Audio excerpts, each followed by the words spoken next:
사울 왕은 다윗을 추격하고 다윗은 도망가는 그런 신세입니다. 오늘은 그 엔데기 광야는 그 사해 근방에 있는 이제 광야입니다. 여기서 다윗이 있다고 하는 정보를 이제 사울 왕이 알고 군대 3,000명을 동원합니다. 뭐 하여간 대단한 거죠. 하여간 그래서 그 보면 그 다윗이 들염소 바위 근처다. 여기에는 하여간 양물의 양에 있는 어떤 바위가 있는 것 같아요. 이제 거기서 거기에서 사울이 갑자기 이제 대변을 보기 위해서 굴에 들어가는 겁니다. 근데 이것을 다윗의 군사들이 먼저 알았어요. 아주 좋은 찬스니까 이때 당신이 괴롭히니까 사울 왕을 죽이는 게 어떠냐 그렇게 얘기를 하는 겁니다. 그런데 다윗은 반대합니다. 이건 그렇게 할 수가 없다. 그리고 원수가 없는 것은 하나님이 하는 거고 또 사울 왕은 하나님에게 기름 부음을 받은 자이기 때문에 내가 할 수 없다는 겁니다. 그래서 다윗이 한 일이 뭐냐면 사유당의 그 옷자락을 잘라서 가지고 왔다. 저도 한참 생각해 봤어요. 아니 아무리 대변이 뭐 심각하다고 해도 옷 자르는데 그거 몰랐을까? 그런데 이제 추석에 보면은 이 그때 당시에 그 왕들이 입는 옷이 5가지라고 합니다. 근데 제일 겉에는 망토 같은 건데 네 귀퉁이에 보자기 큰 걸 들려 쓰는 거예요. 근데 이게 그래서 이 그때 수술이 달리 그 옷 수술 있잖아요. 그 뭐 유대인들은 지금도 랍비들은 옷에 수술을 달고 뭐 치렁치렁한데 그런 게 네 군데 수술이 있다고 하는 겁니다. 그래서 이제 옷자락이라고 하는 그 내가 볼 때는 그러니까 뭐 삼배를 아무리 칼이 잘 들어도 쓱 아무리 해도 그거 왜 몰랐을까? 그런데 보면 이 옷 수술은 그 가능한 것 같아요. 내가 볼 때는 뭐 갑자기 무슨 이런 거 하는데 뭐 홍해 갈라지는 것처럼 하나님이 기적할 필요가 없고 충분히 이해가 가능한 겁니다. 옷 수술을 그냥 살짝 자르는 겁니다. 그렇죠? 근데 그것은 하나만 잘라도 그 어떤 그 왕이랄지 이런 상 높은 사람들은 그거 만약 그 옷의 그 의상에 이게 문제가 되는 거예요. 만약 이게 무슨 단추 하나 떨어진 정도가 아니라 굉장한 거랍니다. 그래서 그러니까 이 옷자락을 잘랐다. 성경에 그대로 있지만 그것은 잘 보면 그것은 수술 하나를 잘랐다. 이렇게 볼 수 있다 하는 겁니다. 그래서 하여간 이렇게 하고 사울이 밖에 나가니까 뒤에다 대고 다윗이 얘기를 하는 겁니다. 이거 보라고 내가 당신을 죽일 기가 있었지만 이 옷자락을 잘랐다는 겁니다. 이걸 보고 사울은 넌 나보다 낫다. 나보다 의롭다. 그렇게 얘기합니다. 그리고 얘기하면서 하나님께 너에게 선대하기를 바란다 하는 축복도 얘기하는 겁니다. 그리고 이제 또 바로 이어서 하는 말이 너는 앞으로 내 다음에 왕이 될 것이다. 그때 네가 왕이 되면 내 후손을 내가 해치지 않고 자기 이름을 그냥 멸하지 말라. 이렇게 당부를 합니다. 그래서 다윗이 맹세하니까 사울은 자기 집으로 돌아가고 다시 다윗은 일행은 자기 요새로 엔데기 요새로 돌아갔다 하는 이 짧은 그런 내용입니다. 여기서 이제 사울이 하는 말, 내 아들 다윗아 이것이 내 목소리냐 하고 소리를 높여 울었다 하는 겁니다. 그러니까 그 상황을 보고 또 자기가 옷을 확인해 보니까 옷자락에 떨어진 거 보고 이 다윗이 한 것을 보니까 이제 감동하라는 겁니다. 그래서 울었다 이렇게 보는 겁니다. 그리고 내 아들 다윗아 이 처음으로 이제 이런 얘기하는 겁니다. 왜냐하면 사실은 이 말이 맞는 거예요. 왜냐하면 사위도 아들이잖아요. 사위도 자식이라고. 이게 자기 사위입니다. 다윗이. 그러니까 처음으로 내 아들 다윗아 그렇게 부르는. 한 번도 전에는 이렇게 부른 적이 없습니다. 그 아들은 요나단입니다. 그리고 다음 차기 왕은 요나단인데 이제는 감동이 돼서 사울 왕은 다윗을 내 아들아 이렇게 불렀습니다. 그리고 그 전에는 다윗을 부를 때 이새의 아들 다윗아 이렇게 부르었지 내 아들이라는 말을 안 했어요. 근데 감동돼서 그렇게 부른 것입니다. 그리고 그렇게 하면서 보라 나는 반드시 네가 반드시 왕이 될 것을 알고 이스라엘 나라가 내 손에 견고하게 설 것을 아노니 이렇게 하는 겁니다. 이건 사울의 고백입니다. 그러니까 사울이 그렇게 얘기 안 해도 이미 다 성경은 다윗이 어려서부터 왕이지만은 그렇게 자기 입으로 고백하는 겁니다. 그러면서 이런 예언은 사실 일찍이 사무엘 예언했잖아요. 그리고 하나님께서 이제 너희를 사무엘이 여호와께서 그를 버리고 그의 이웃에게 이스라엘 준다는 예언이 있었습니다. 그 이웃이 뭐냐? 이웃이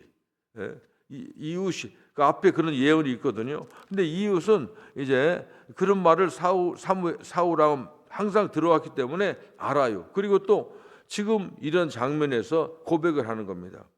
그리고 이웃은 뭐냐면 사실 우리가 여론을 봐도 처음부터 사울은 천천히요, 다윗은 만만입니다. 여론을 봐도 지지하는 다윗을 지지하는 사람이 많다고 하는 겁니다. 그리고 여론 이웃이라고 하는 것은 그렇게 여론을 이웃들의 평가도 하지만은 하는 걸 보니까 다윗이 하는 걸 보니까 네가 바로 이웃이구나 하는 것을 알게 되는 겁니다. 요즘도 정치하는 사람들이 그 여론조사 하잖아요. 여론조사를 제대로 하면은 사실 그 나오는데 지금은 하여간 여론조사 하는 데마다 틀리죠. 누구를 좋아하는 사람 옛날에 지금 그 한국에도 그렇고 여론조사 굉장히 신경 씁니다. 그게 민심은 천심이라고 딱 보면 알아요. 근데 사울 왕은 이 다윗을 보면서 네가 바로 앞으로 왕이 될 것이다. 자기가 봤어요. 사람들의 여론도 너를 좋아하지만은 네가 하는 일을 봐도 너는 분명히 왕이 될 것이라고 하는 겁니다. 그래서 여론이 그렇고 돌아가는 그러니까 그래서 사울은 다윗을 더 죽이려고 난리를 친 것입니다. 오히려 그러니까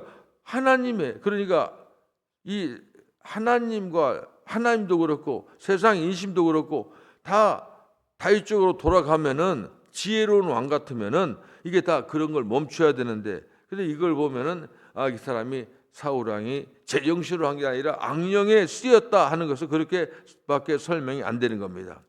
하나님이 왕을 세우고 또 민심이 그러면 인정하려 그걸 안 하는 겁니다.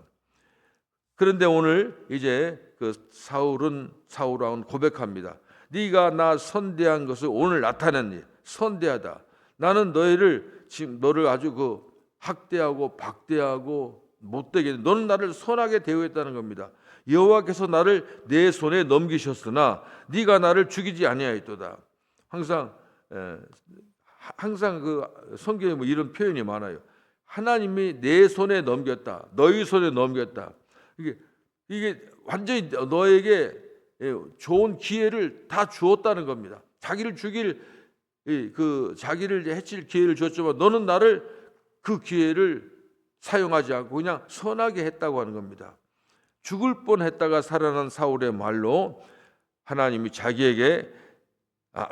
다윗에게 자기 목숨을 맡겼으나 다윗이 선대해서 죽이지 않았다는 그런 표현을 하는 겁니다.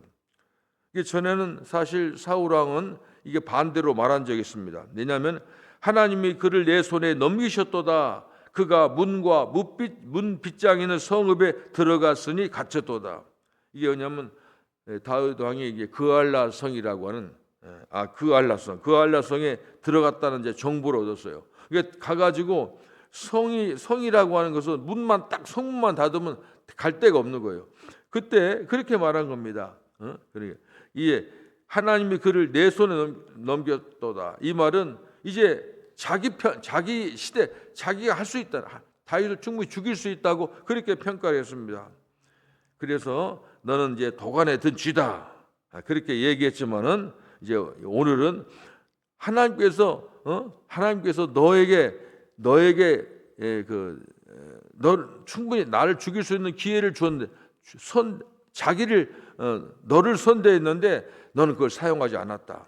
또 여기 그알라 성에 있는 다윗이 갇혔을 때는 이제 하나님이 나에게 선대한다. 내가 죽일 기회가 있다. 그렇게 얘기하는 겁니다. 그런데 이런 거 보면 사울은 이랬다 저랬다 하는 겁니다. 그러니까 어쩔 때는 자기가 유리하면 하나님 내 편이다 하고, 근데 지금은 이제 다윗 편이라고 하는 겁니다. 근데 다윗에게 기회를 줬는 자기를 선대했다는 겁니다. 이런 얘기를 하는 겁니다. 이게 사울 왕의 표현은 하나님을 변덕스러운 분으로 그렇게 보는 겁니다. 이 사람을 두둔하다가도 또 다른 사람 지지하는, 하나님이 이랬다 저랬다는 저는 보이는데, 이것은 사울 왕이 말하는 하나님은 어떤 하나님이냐 하면 유리하면 자기 하나님이고 불리하면 다른 사람이 하나님이라고 보는 겁니다. 도와주면 복을 주면 그의 하나님이고 외면하면 복을 주지 않으면 다른 사람의 하나님. 하나님이 이럴 수가 없지요.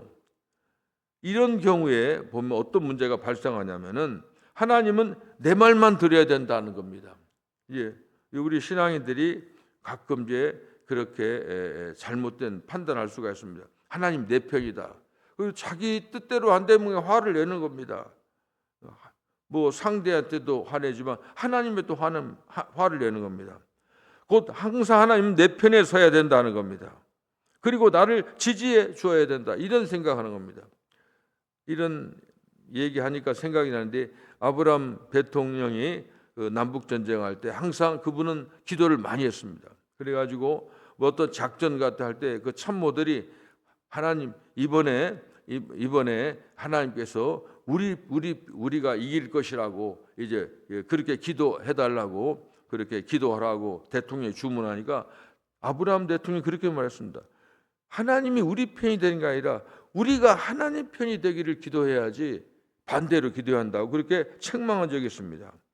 항상 우리는 이런 모습입니다. 그런데 이런 모습이 이제 이 다윗의 부하들에게도 그런 모습이 있습니다. 다윗의 부하가 그 굴 속에 들어오니까 하나님이 당신에게 기회를 줬습니다. 이 하나님 우리 편입니다. 또 그렇게 얘기합니다. 근데 다윗은 아니라는 거예요.